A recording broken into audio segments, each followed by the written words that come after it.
Once upon a time, on the edge of the deep woods, lived a young lady who always wore a hood of scarlet. Because of this, she was called Red Riding Hood. One day, her mother, who was an herbalist, decided to move deeper into the woods to get at the potent ingredients that grew there, but did not want to subject her daughter to the grave dangers that lurked in the shadows. So she left Red Riding Hood with her uncle. But the Hood's uncle was a stern man and put Red Riding Hood in a corset made of iron, saying she would only be allowed to visit her mother when she was big and strong enough so that the corset would fall off of her. She hated it and smashed it with her bare fists every night in hopes that it would break free so she could go see her mother. One day, many weeks later, the corset finally broke, and so her uncle let her go. But he gave her strict instructions to stay on the path, and that she should take the way of the needle at the fork in the road and stay clear of the way of the nail. She agreed at once and set off on her journey.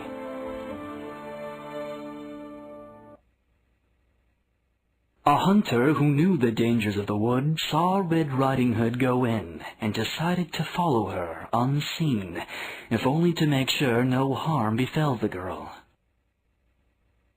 At the fork in the road where the ways of the needle and the nail began, a wolf appeared before Red Riding Hood. He was sly and asked the girl where she might be going on such a pretty day.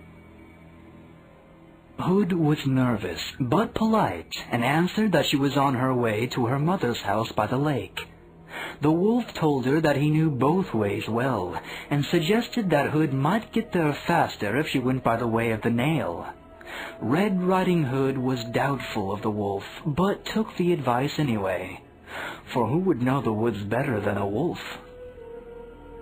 But as she went down the path, the wolf grinned and made haste down the quicker way, the way of the needle, to get to the lake and the house of Hood's mother first. But it happened that the hunter had been nearby in the bushes and heard everything. He of course saw through the wolf's plan and decided to follow the wolf. But wolves are harder to fool than little girls when it comes to being followed unseen, and this wolf would have no one meddle with his plans for a meal. So he turned and confronted the hunter, and a fierce battle began between the two. Both were strong and equally fierce, but in the end the wolf was faster. He managed to break into the woods and escape the hunter, who was now off the path and lost in the forests. Unhindered, the wolf made it to the lake and killed Hood's mother in her own home, just as Red Riding Hood made her way out of the way of the nail. Thinking fast, the wolf cleaned up as fast as he could and dressed himself in one of the mother's nightgowns. He finished his disguise just as Hood knocked on the door 3 times. With a cloyingly sweet voice, he told her to come in. Red Riding Hood was hungry from her long walk through the woods, so she asked her mother for something to eat. The wolf told her that there was food and drink for her on the kitchen table, and so she went to eat. But just as she started eating a piece of meat, a bird, who had seen all, flew upon the windowsill and told her that she was eating her mother's flesh. Red Riding Hood looked at the wolf and said, "Mother, there's a bird that says I'm eating your flesh."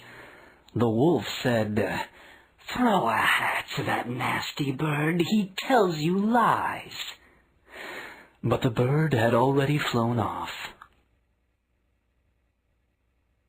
Red Riding Hood then took a big drink from a glass of wine. She almost emptied it when a cat, who also saw it all, told her not to be foolish. She was drinking her own mother's blood.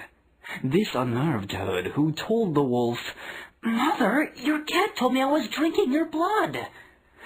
The wolf said, Martha Stewart, that cat, he is good for nothing. But by then the cat had left the house to look for another home, and so Red Riding Hood finished the rest of her meal undisturbed. Now, the food and drink had made Hood sleepy, and the wolf suggested that perhaps she should go to sleep. So Red Riding Hood undressed and made ready for bed, but she noticed the wolf standing near her, looking at her with hungry eyes. Only then did she start to notice queer things about her mother. "Mother, look how big your ears are," she said. And the wolf answered, "Without them, I couldn't hear your heart beating nearly so well, my dear." "Mother, look how big your eyes are." And the wolf answered, "It's to see you all the better, my dear." "Mother, look how large your nails are." And the wolf answered, "Without them, I couldn't reach out and touch you, my dear." "Mother, look how big your teeth are."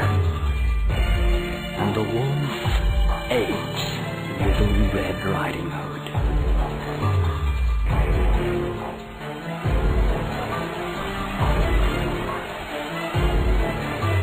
The hunter, he arrived at the house and saw what the wolf had done.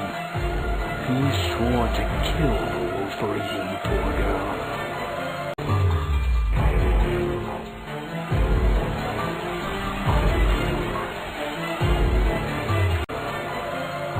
But wolves really are strong.